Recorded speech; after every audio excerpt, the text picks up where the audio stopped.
Hey, what's up, guys? Welcome to this week's edition of Franchise Tagged. My name is Will Ford. Thank you for joining me this week. I'm sorry that I've been a little late getting this video out this week. Just been slammed with a lot of stuff. So, my apologies. But I will try to get videos out sooner in the future. So, my bad. But I'm going to start off this week's episode with a mistake that I made from last week. I did leave it in the description, and I'm not sure if you guys saw it or not, but we were talking about the MVP race in the NBA with LeBron and James Harden and Russell Westbrook and Isaiah Thomas, Kawhi, and I said that Isaiah Thomas had the most 20-point games in Celtics history, and that's obviously way wrong because he's only been playing there a couple years. He has the longest streak of 20-point games in franchise history, so I want to apologize for that. Let me know if I make mistakes. I'll be happy to address them. So I just wanted to get that out of the way. But we're going to start this week's podcast with March Madness. The Final Four is set. We've got North Carolina versus Oregon on one side and South Carolina versus Gonzaga on the other. North Carolina has been playing super well this tourney. They handled Kentucky in a very close game. Kentucky fired with a Malik Monk hit a three to tie with 8 seconds left in that game, and then UNC drove down, no timeouts, and hit a jump shot to win it with 0.3 left. That was just a crazy finish. But UNC has been handling everyone with ease, really, out of their side of the bracket besides Kentucky. And then Oregon, boy, have they been a surprise. I mean, I could not have predicted, this Final Four, and Oregon getting to the Final Four. Oregon has been playing so well offensively and defensively lately. They've been causing teams a lot of trouble. They won a close one against Michigan. I thought Michigan would win that game. But Oregon is just playing so well. And I think they could give North Carolina some trouble. But I like UNC in this game. I think North Carolina will get in to the championship with relative ease. So, yeah, and then on the other side, Gonzaga versus South Carolina. South Carolina has been the surprise of the tournament. No one could have predicted them in the Final Four, with beating Duke, Baylor, Florida. Their defense is just absolutely amazing. Playing so well defensively, putting that press on them, so much pressure. And once they put that pressure on teams, they barely have to work on offense. It's just all fast breaks. They get dunks in transition. But it's going to be a great matchup versus Gonzaga, who is extremely efficient offensively and defensively. That's going to be a great game. Darius Thornwell from South Carolina has been playing out of his mind. He's been scoring over 20 points a game in each game in the tourney. SEC Player of the Year, and really one of the underrated players in the country, I think. He should be a first-round pick in the draft. Not saying he should be super high, but he should be a first-round pick. But that's going to be a great game. I like Gonzaga over South Carolina, though, even though I have a hard time betting against South Carolina.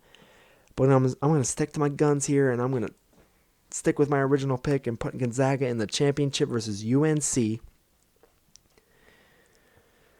So that's my prediction. And I can't remember the score I had from a couple weeks ago when I did my original prediction, but if I had to throw one out there, I'll say North Carolina 70 over Gonzaga with 66. So North Carolina is the champion. It's going to be a great game. But something I would love to see, though, is North Carolina versus South Carolina in the championship. The Battle of Carolina. I think that would just be great for college basketball if that happened. And really, if that game did happen and it was a decent game, a competitive game, then I think there should be a scheduled game every year, the Battle of Carolina. Now it wouldn't be on the heights of Duke and Carolina and North Carolina, but it could turn into a little rivalry thing every year, you know. So I think that would be great for college basketball, and I think that'd be really great TV if that happened. But I'm gonna stick to my guns and say Gonzaga versus UNC, even though I would love to see South Carolina. But we're done with March Madness for now. The games are Saturday, I believe, tomorrow. So those are going to be great to watch. But we're going to move on to the NFL right now. We're going to talk about Richard Sherman. There's been a lot of trade rumors surrounding him. The Seahawks have been fielding pitches and offers for him, but they're saying that they're unlikely to trade him, and they should not trade him. If I'm the Seahawks, I'm not trading Richard Sherman for anything. Like, unless you really want to pick for him, like package some picks together, and you want a really high first rounder, like the LA Chargers need some help in the secondary. So if I'm them, I'm going to offer my first round pick and possibly other picks for Richard Sherman. And I'm not sure if they have contacted them about that, but if I'm the Chargers, I'm looking into that. But if I'm the Seahawks, I don't think I can give up Richard Sherman. Richard Sherman is just such a key piece to that defense. To the Legion of Boom, even though they're not really the Legion of Boom anymore, but keeping Richard Sherman is vital to their success. Yeah, he's got some off-the-field antics with the media and things, but who cares, right? I mean, this guy's one of the best cornerbacks in the league. Got to keep him. I mean, unless you think you can get like Malik Hooker out of Ohio State with with the Chargers' top pick or whoever's, or like Marcus Lattimore. I would say Sidney Jones, but he tore his Achilles. So, but yeah, if I'm the Seahawks, I'm not getting rid of him. I'm keeping him. But we're going to shift to the other side of the ball, and we're going to talk about Cam Newton from Carolina. I've got a little interesting thing on Cam here. I think we've seen the best from Cam Newton. His MVP season from a couple years ago when he led the Panthers to the Super Bowl was the best we've seen, and it's a one-hit wonder year for him. I don't think we're going to see another year like that from him again. He's going to be great, and he's going to lead the Panthers to the playoffs for multiple years to come. But that season was a one-hit wonder year, I think. But I think Cam is being asked to do too much for this team. He's been taking a lot of hits. He's complained about it for good reason. He doesn't have an offensive line. He's being asked to stand back in the pocket for 6, 7, 8 seconds at a time, and that's a lot of time to be back there for. Unless you have a line like the Raiders or the Cowboys, where they can hold protection for 7 or 8 seconds, like Cam Newton's just going to get crushed. He's been taking a lot of hits. He's being asked to run with the ball, throw. They don't have a running game, and they don't have an offensive line. So Cam is just, like, the reason why Cam looks so bad is because he's forced to try to make plays. That's why you see so many errant throws. To me, the way the Panthers played wasn't all on Cam at all. I think it's the way their offense is set up and the way their coaches' mindsets are. They need to draft someone like Dalvin Cook or Leonard Fournette and then spend some money on the line, because it's not illegal to spend money on the line. I mean, look at Dallas. They've built through the draft. You can build through the draft. And then that offense can become something great, because you're not going to find a superstar talent like Cam Newton anywhere else. Cam Newton, there's not a lot of guys that are better than him in the league. You got Aaron Rodgers, Tom Brady, but you're not going to find a whole lot more quarterbacks that are better than him. So if they can take some pressure off Cam Newton, that's going to make Cam Newton a better player, and that's going to make the Panthers a consistent playoff team.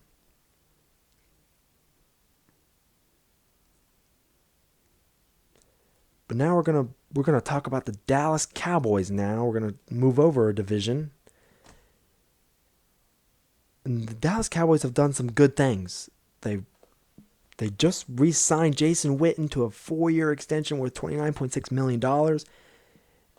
And I am absolutely surprised by this deal, because I thought Jason Witten was going to retire within either this season, after this season, or next season. So when I heard he signed a 4-year extension, I was shocked. But really, that does help out the Cowboys financially a little bit. Kind of gives them a little more flexibility. And it really just caps off a great story for Jason Witten and the Dallas Cowboys. Just a great storybook ending for that relationship. Jason Witten is a for sure Hall of Famer. And within the next 4 years, if they can win a ring, the Cowboys can win a ring, you're talking one of the greatest players that the league has ever seen in Jason Witten.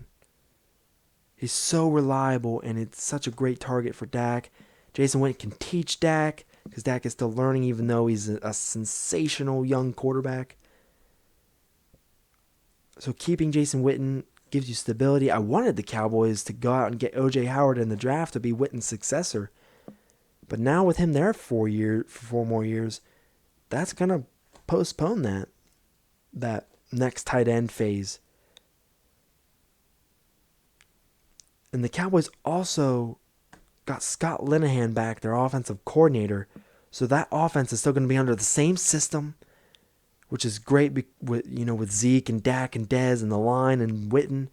So the offense is going to be the same next year. And they're going to be great. And for the defensive side of the ball, they've lost a lot of pieces, but they kept Rod Marinelli as their coordinator, which is great because he gets his defense to hustle. They're a bend, don't break defense. And if he's able to get some guys on that defense that can work together, even if they're not big name guys, then you're looking at another defense that may look terrible on paper, but really is efficient at keeping teams out of the end zone. So that's great for the Cowboys getting Witten and their 2 coordinators back. And then the Tony Romo situation. I know we've talked about him for the last 2 podcasts, but he still hasn't been released. But I have heard that Jerry Jones is waiting until after the draft to make a decision on Romo. I guess because he's trying to get some kind of value for him, even though there is none. There's no value for Romo at all. You're not going to get anything for him. I say a 6th or 7th round pick at most. Otherwise, you're cutting Romo and letting him walk out the door, and you're eating $20 million. For that price, you might as well keep him. To me, that's what the Cowboys should do with Romo, is just keep him, unless he decides to retire and go into CBS or Fox, be a commentator. Keeping Tony Romo gives you a guy that you can plug in if Dak struggles, gets hurt, whatever. He's an excellent quarterback. I know that's not what Tony Romo wants, but if you're the Cowboys, you got to do what's best for you, not for Tony Romo. And I love Tony. I'm a Cowboy fan, and I love Tony Romo. He's my favorite player ever. He's so entertaining to watch because he makes so many great plays. I'm sad to see that, he's no longer the starter in Dallas. But, got to move on. Dak's the man now. And really, the Cowboys got to do what's best for them. And if they can do what's best for them and also do what's best for Romo at the same time, then great. But you got to look out for yourself first. But I think Tony Romo is going to be a weekly topic until he is released or traded or he retires or whatever. Just because he's a guy that a lot of teams could use. But we're going to move on now to Teddy Bridgewater, the quarterback for Minnesota. He is now participating in more and more workouts, but there is no timetable yet for his return. I heard that he was going to sit out possibly all of next season too, just to make sure that horribly torn knee is all healed. And Teddy Bridgewater, I think, is a great quarterback. Honestly, I think he's one of the better young quarterbacks in the league when he's obviously healthy. I think he was the best quarterback in that draft with Manziel and Bortles. And Manziel, we're not even gonna go down that road. But Teddy Bridgewater is a great QB. So it's great for the Vikings to know that Bridgewater is participating in more and more workouts. And once they get him back, and they've got Latavius Murray now, who's replaced AP. And once they get that offense back on track, and then get the defense in sync with the offense, they could be a team in the NFC North that you might have to watch out for. A team that the Packers may have to keep a close eye on. But that's great news for Teddy. It's great news for the Vikings that he's getting better. We're going to move on now to the Oakland Raiders. They have just moved. They are jumping ship and moving to Las Vegas. Personally, I hate this move. I hate seeing teams get up and then just move to a new market, a bigger market, because to me it ruins the culture. And Oakland is an amazing fan base, and to ruin that, it's just, I don't like that. It's like what San Diego did by moving to LA. Yeah, it's a big market. It's going to make more money for you, but just for the culture of the NFL and everything, it's just, from a fan's perspective, I don't like seeing all these teams moving. And the Miami Dolphins were opposed to Oakland moving to Las Vegas when they did the executives meeting and voted on it. They didn't say why they voted against it, but I have two theories on why they didn't want them to move. Number one, Miami is a glamour city with great weather to play football in. And if you add another team, or not another team, but add another city to the mix, takes away from that glamour. Because now you have LA, you have 49ers, Miami. So it takes away from that glamour and things like that. And then number two, Super Bowl rotations. Las Vegas will now become a Super Bowl city. Like, the Super Bowl is going to be played there soon, one way or another. And Miami just got put back into the rotation of Super Bowls. So with Las Vegas being thrown into that now, instead of Miami getting a Super Bowl, hosting a Super Bowl every 4 or 5 years, they may host it every 5, 6, or 7 years. So I see why they voted against it, and to me, I would have voted against it too. But it's just sad to see, another team just change their culture and move. But let me tell you, that is going to make a lot of money for the NFL.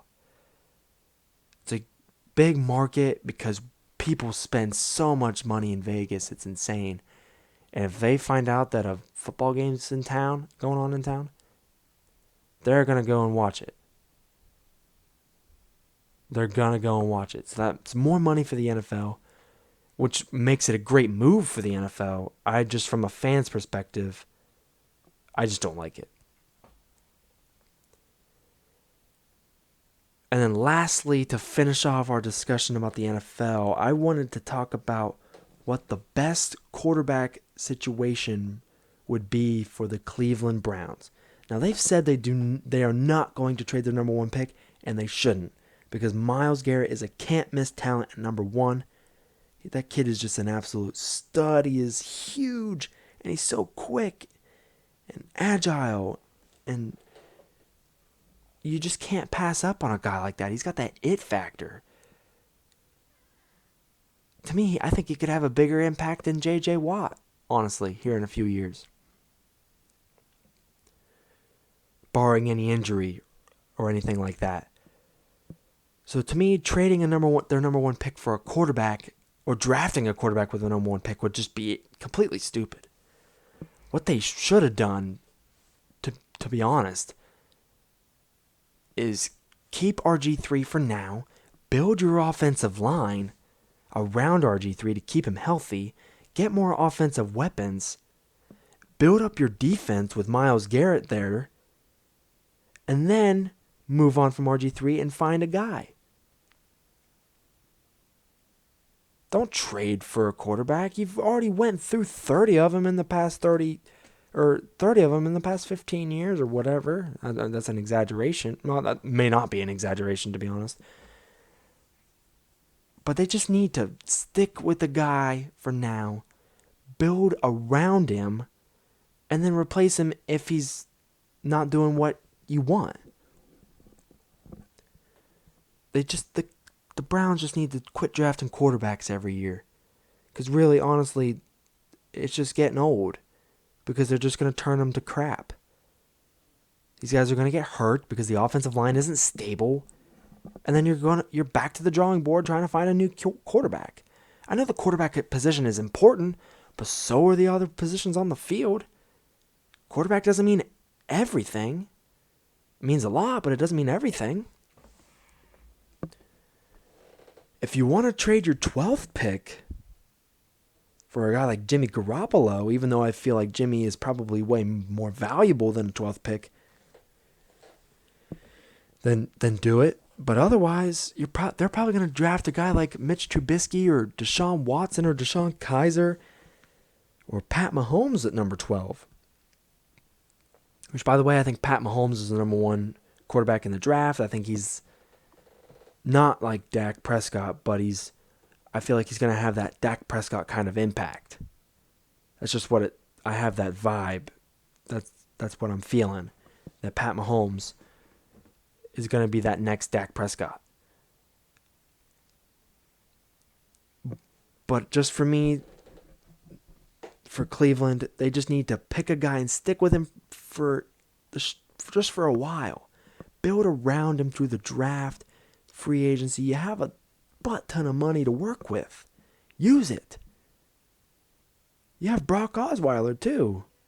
I don't know if they've released him or not yet, like they said they were going to. But just stick with him for now. Build around him.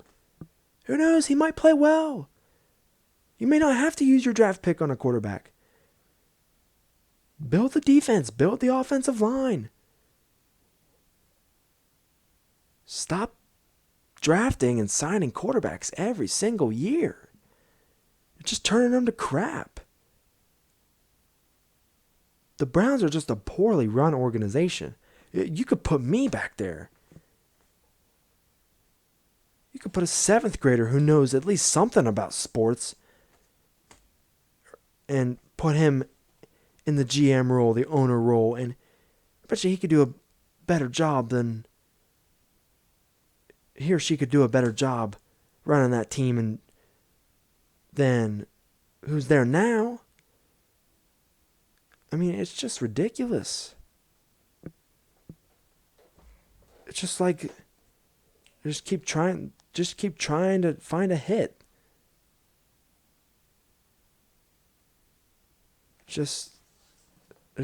They just keep throwing crap on the wall and seeing if it sticks. They're just trying to find one that'll stick. And it's not going to stick if they keep getting hurt because you have a bad offensive line. Just blows my mind. All right, we're done with the NFL for this week. We're going to move on to the NBA. And I'm going to start this off with Lonzo Ball and his draft stock and how it affects a particular team, the Los Angeles Lakers. Lonzo has said it would be a blessing to play for the Lakers. It's a perfect fit. He lives there already. He's got that it factor to play in LA. The market is huge. The platform is huge. And he's going to shine on that stage.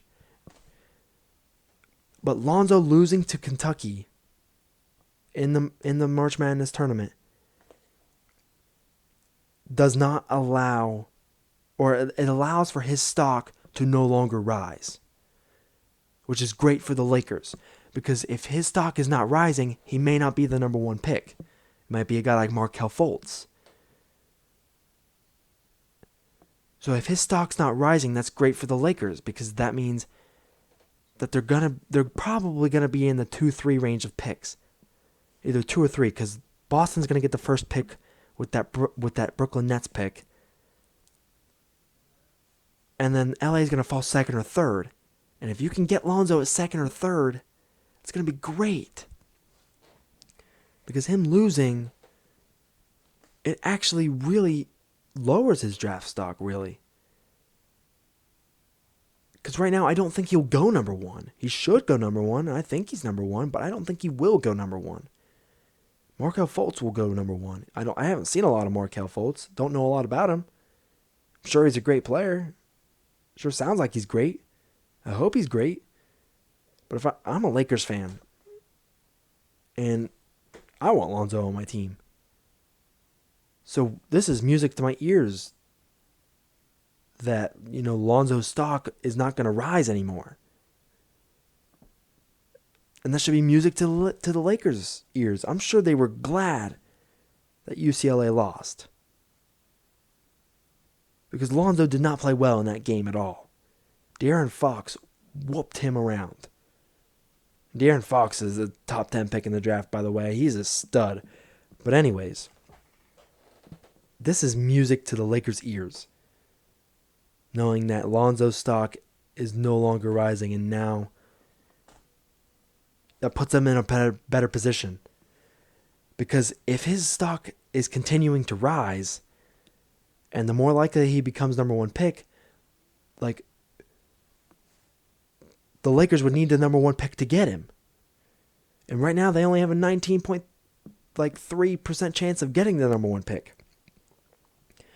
But if he's in that 2-3 range, and you have the second or third pick, you have a 55% chance of getting a top 3 pick. And I like 55% a lot better than 19.3. I mean, don't you? Wouldn't you like a 55% chance better than a 19.3? And your guy's stock is not rising anymore? Heck yeah. But we're going to move on now to the MVP race. Russell Westbrook has been playing out of his mind this season. So many triple-doubles. And recently, he had a triple-double against the Magic with 57 points and then 13 and 11. He went 57, 13, and 11. Those are insane numbers. Yes, it's the Orlando Magic, and they're not very good, but still, it's a great game against anyone. If it was against the Sixers, I'd still be impressed. And this really helps his MVP case, but he's still not the MVP to me. It's James Harden still. James Harden has over 20 triple-doubles this year, and by the way, it's the first time that we've ever had two people over 20 triple-doubles in the same season. But James Harden is the MVP.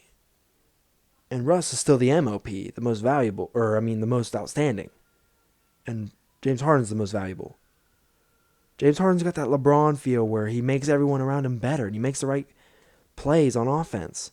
May not play a whole lot of defense, but neither does Russell Westbrook. Russell Westbrook does not contest very many three-point shots.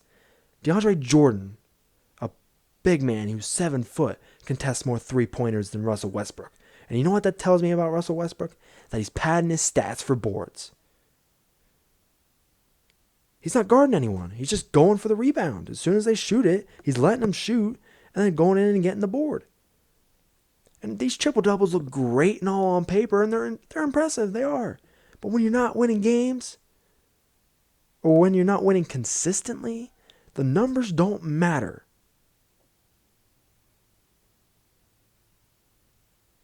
I don't care.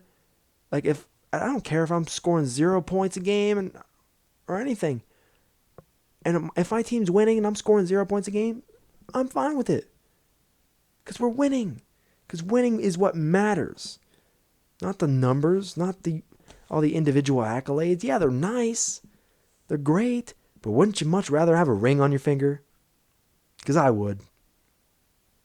I would much rather have a ring on my finger than a big MVP trophy sitting in my office or my room or wherever. Would much rather have a ring on my finger. I mean, look at Kobe.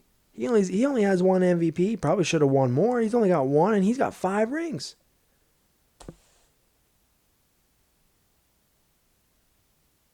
And yet, the Thunder have clinched a playoff spot, and they're at the 6th seed right now. But Russell Westbrook needs to do what's best for the team to win, not necessarily what's best for his stats. Like, what he does helps that team win every night. And I know they don't have a butt ton of help, but he's got some guys on that team that can play. Victor Oladipo ain't a scrub. He can play. Domantas Sabonis is a nice rookie player. Taj Gibson is no scrub. Doug McDermott can shoot the lights out. So don't tell me that Russell Westbrook doesn't have any help. I don't want to hear that crap for 1 second.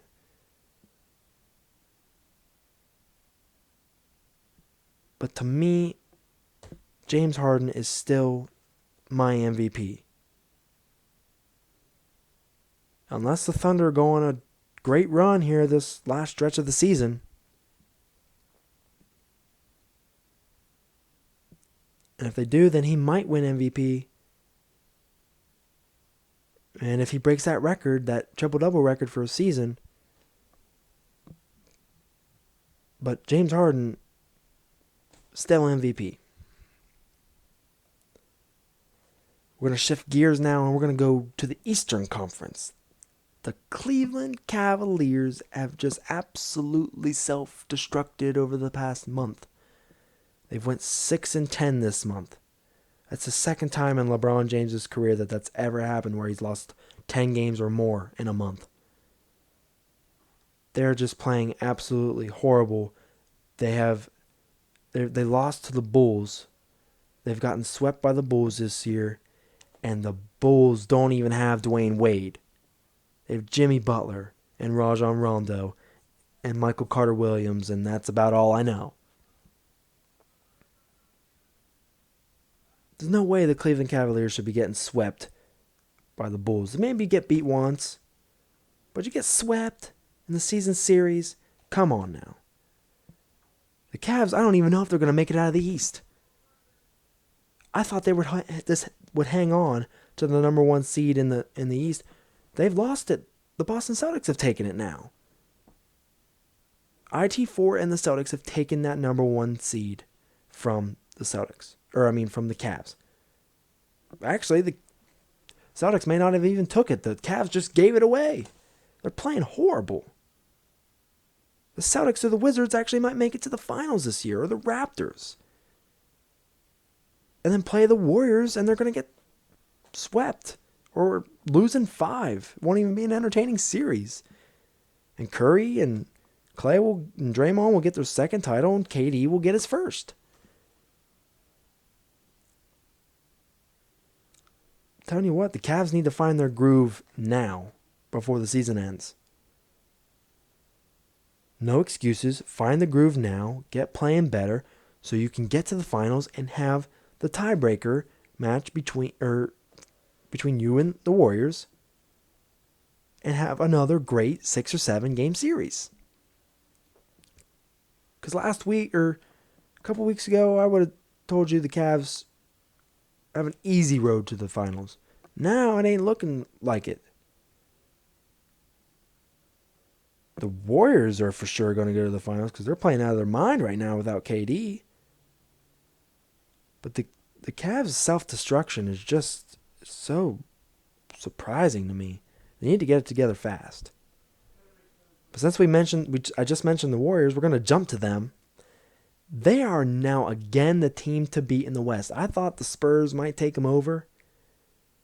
But Steph Curry and the Warriors have just been playing out of their mind recently. And really, it's all starting with Curry's leadership, which I think is an overlooked factor about him. You look at the three-point shooting, his passing, and his ball handling, and everything. But his leadership is really undervalued and overlooked. The Warriors are going to for sure make it to the finals right now. I think they have the easiest path right now. Sure, they might run into a little bit of trouble with the Spurs or the Rockets, depending on how the seeding and things work out. But I think they have a clear path to the finals once they get KD back and they get that chemistry back. They're going to be on the road to the finals, and if they play the Celtics or Wizards, if I'm the Celtics or Wizards, watch out. But if I'm the Cavs, that's going to be a great series.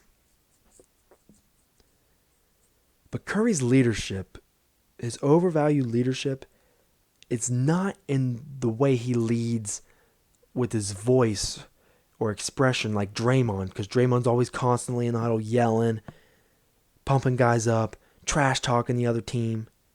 He's not like that. Curry leads by example in his play, in the way that he doesn't complain about anything, and really just the culture that he has created in Golden State.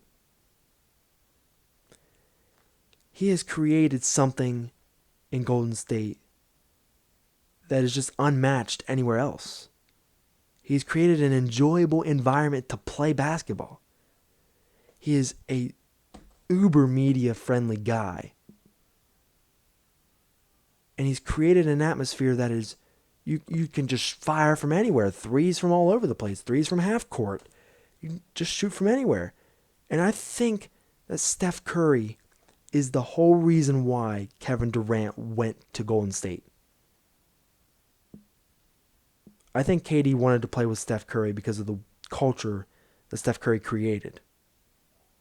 Sure, the system and everything, and Steve Kerr, and blah, blah, blah. Yeah, everything's going to flow. But I think Steph Curry was the main reason why he went there.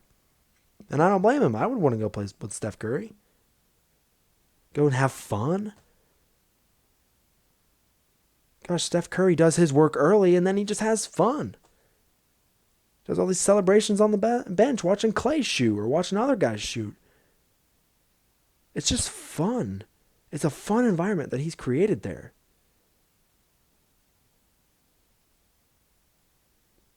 Curry's leadership is really overlooked, and I don't think a lot of people I know don't like Curry. They hate him. They hate really all of the Warriors. But I really like Curry. He's probably the best shooter we've ever seen. The kid can shoot from anywhere at any time. You can't be more than an arm's length away from him, and even then you're still screwed.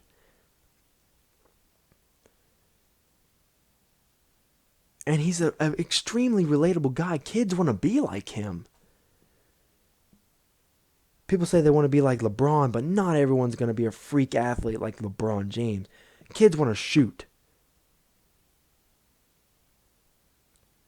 Kids want to be the shooter for their high school team. They want to be that guy that just knocks down shots from anywhere. Send the crowd into a frenzy. He's the most relatable guy in the league. Kids can relate to him the most, which is why I think he's a tremendous face of the NBA. He's not the face, but a tremendous face of multiple faces.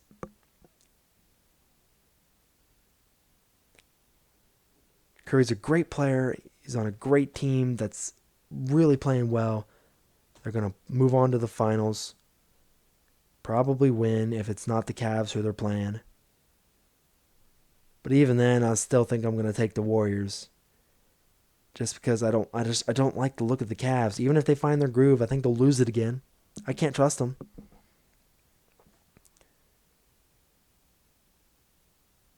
So Warriors to the finals. That's what I got. But that's it for this week's podcast. Sorry it was a little late this week.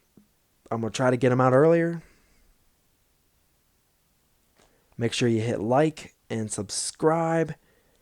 Tune in next week, guys. All right. See you later.